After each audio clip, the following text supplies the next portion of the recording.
இந்த சட்டமன்ற பொது தேர்தல் தமிழ்நாட்டில் மாற்றத்தை உருவாக்குதோ இல்லையோ அப்படிங்கிறத விட தேசிய அளவில் என்ன ஆகுமோ ஏது ஆகுமோன்னு ரிசல்ட்டை எதிர்பார்த்து காத்துட்டு இருக்காங்களாம் சொல்லிக்கிறாங்க.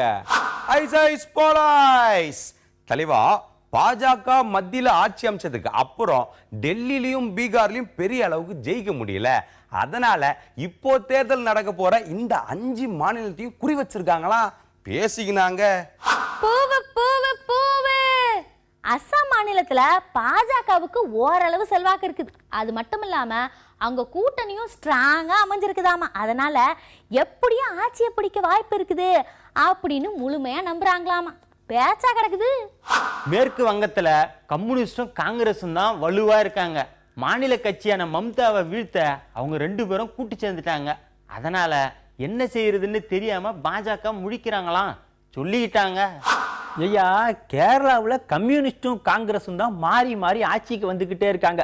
இப்பவும் அவங்க எதிரும் புதிருமா மோதுறதால இடையில கூடுதல் சீட்டு பிடிச்சிடலாம்னு பாஜக திட்டம் போடுறாங்களாம், பேசிக்கிட்டுதாங்க ஐயா.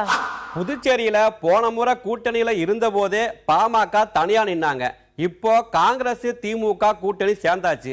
அதனால அதிமுக என்ஆர் காங்கிரஸோட சேர்ந்து கூட்டணி அமைக்கலாம் அப்படின்னு பாஜகவுல ஒரே யோசனைங்களாம் பேசிக்கிட்டாங்க. இன்னொரு பக்கம் தலைவா, தமிழ்நாட்டுல திமுக அதிமுகவை தாண்டி ஆட்சியை பிடிக்கணும்னா வலுவான கூட்டணி அமையணும். அதுக்கு இப்போ வாய்ப்பு இல்லை. அதனால கூடுதலான எம்எல்ஏ சீட்டுகளாவது பிடிக்கிறதுக்கு முயற்சி பண்ணுவோம் அப்படின்னு பேச்சா சொல்லிக்கிட்டாங்க.